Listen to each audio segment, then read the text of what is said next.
Bonjour et bienvenue sur ma chaîne, je suis ravie de vous retrouver aujourd'hui et donc comme vous l'avez vu dans la miniature, je vais vous parler de ce livre.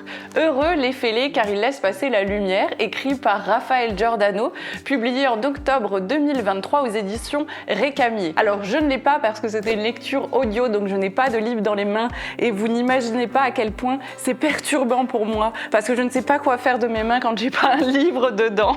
Je vais essayer de vous faire, ça va bien se passer. Pour vous présenter rapidement l'histoire, c'est l'histoire d'Henriette, une jeune femme qui est architecte d'intérieur et qui va rencontrer Auguste, qui est un homme assez ambitieux, qui travaille également comme paysagiste et ils travaillent dans un bureau d'études et ils vont se rencontrer, ils ne se connaissent pas du tout. Ils vont se rencontrer parce qu'ils doivent travailler sur un projet commun et au départ, ils sont pas ravis de devoir travailler ensemble. Mais c'est un gros projet avec énormément de travail, donc on va les suivre dans leur rencontre et dans ce chantier faramineux. On sait très vite qu'Henriette, c'est une jeune femme qui doute beaucoup d'elle. On a des éléments sur son enfance. On sait qu'Henriette a toujours été mise de côté. Ses parents, les premiers, l'ont mise de côté parce qu'ils voulaient au départ un petit Henri et qu'ils étaient très déçus à la naissance de leur fille et ils lui ont toujours fait sentir. Donc Henriette, elle doute, elle a énormément de peur et elle a une phobie très spéciale, c'est la trophobie. C'est-à-dire que quand les choses deviennent trop pour elle, donc dès qu'elle repousse un peu ses limites, elle est submergée par les angoisses. Alors,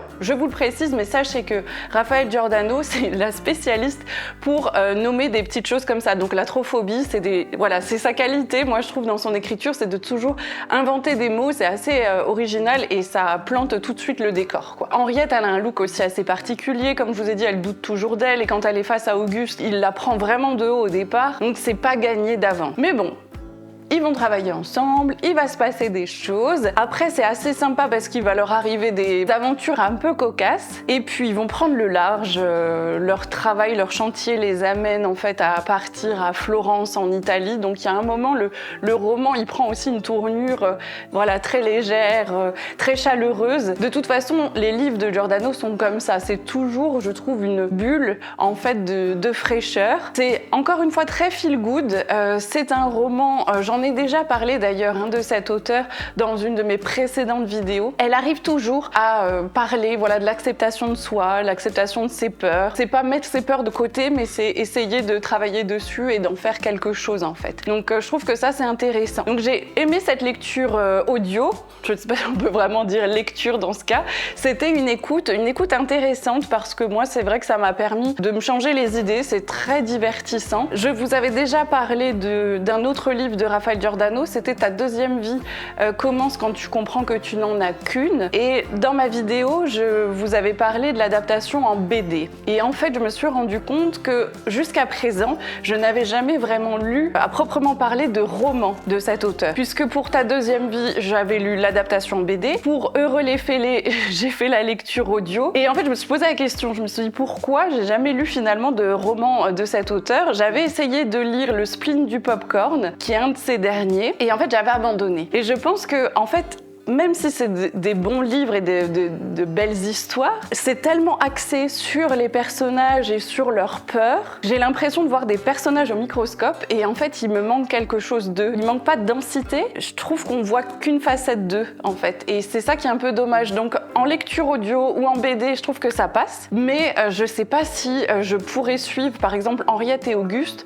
pendant 300 ou 400 pages. Je sais pas si j'aurais la patience, en fait. Alors, dites-moi un peu ce que vous en pensez. À côté de ça, c'est une auteure qui écrit beaucoup, qui vend beaucoup. Tout le monde connaît, en fait. Quasiment tout le monde a déjà vu les couvertures de ses livres. C'est une auteure qui a quand même un bon feeling, qui a son lectorat, son public. Mais effectivement, là où ça pêche un petit peu, c'est que pour moi, les personnages, des fois, sont trop réduits, peut-être à leur peur ou à leurs angoisses. Même si c'est sur fond de développement personnel, moi, il me manque quand même un petit truc, en fait, derrière. Après, il faut voir ça comme une lecture divertissante, comme quand on a envie de regarder une comédie parce qu'on veut pas se prendre la tête. Avec ce type de livre, je pense que c'est ça aussi. Après, effectivement, c'est pas des personnages dont on va pas penser à eux pendant 10 ans après. Donc, je pense que c'est lu et après, c'est vite oublié, entre guillemets. Si vous avez envie de tester un de ces romans que vous ne connaissez pas du tout, a priori, n'hésitez pas. Enfin, j'ai envie de vous dire, la seule chose que vous risquez, c'est de passer un bon moment.